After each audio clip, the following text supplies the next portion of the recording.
club of everybody. She was fascinated by all of the ladies and their hats and their fashion, and she came to all of our events. She did a marvelous job. As time goes on, we eventually learned that not only is she a wonderful photographer, she is a very talented artist with lots and lots of recognition, catalogs, gallery showings, and she's just totally amazing.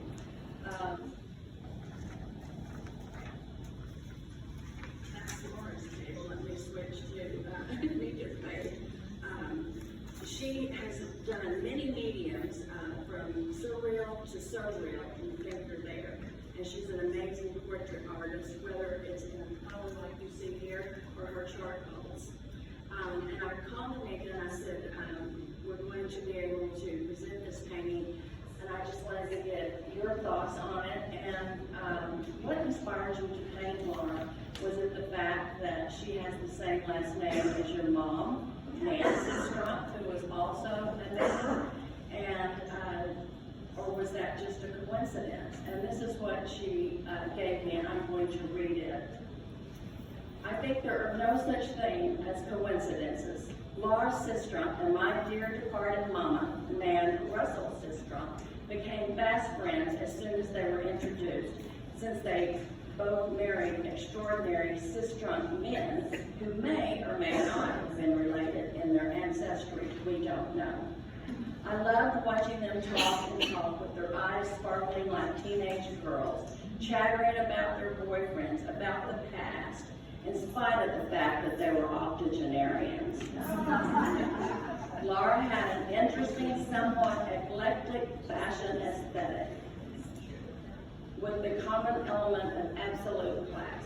She faced her vast wardrobe each day the way an artist faces her canvas, donning the ensemble that suited her fancy that day.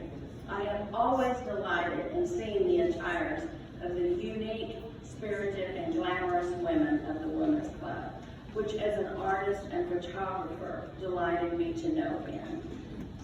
On the day Laura whisked by me in her crisp white suit with the whimsical red boa and sassy hat, I stopped her and asked permission to take her picture. She swirled around and gave me the relaxed yet confident pose you see in this painting. Of course, I was inspired to paint her. It had already been painted in my mind, for the image of Laura and her inspiration to all remains to this day. So that was Miss Neka's take on why she did this beautiful portrait. She has done a few other people's, including our wonderful Michael Quintanilla, that we should have him bring up here for everybody to see one day. But then real quick, back to Miss Laura. Laura became a member of the Women's Club in 1988, serving tirelessly for 29 years. She served on several boards, and in particular 2012 to 2014, which is the year I was a membership chair on the board with Rosemary Sandine, which is when I got to know her very well.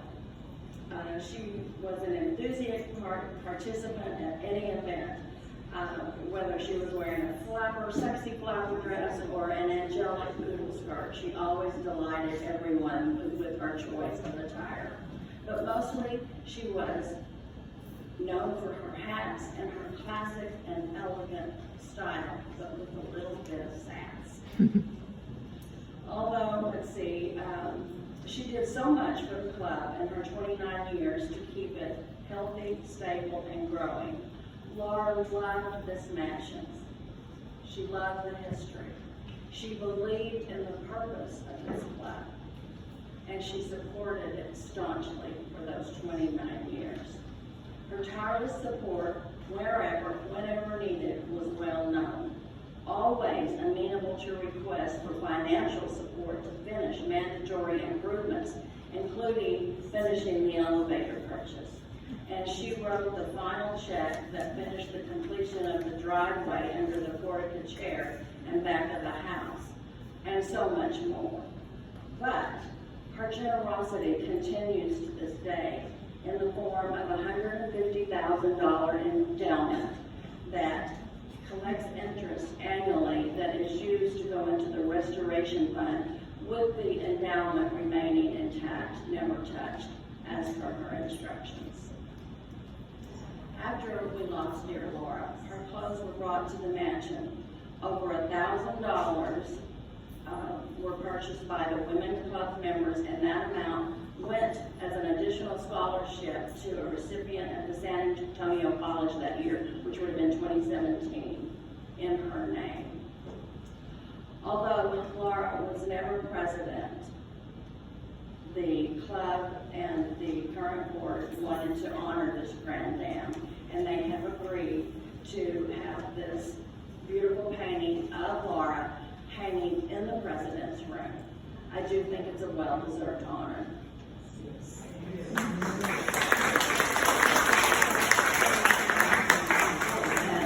as an aside, when I met her daughter to pick up the painting, where they were so very ecstatic, this is where it was going to end up, because Laura's husband subsequently passed away and family scattered and all of that, and the painting was just kind of there. And they were so excited for it to be put here, since Laura's heart and soul was in this place for almost 30 years. They said, this is the perfect place. And she said, I am so glad that you brought this to pass and organized it and made it happen. And she said, so I would like to give you the hat that Mother is wearing in that painting.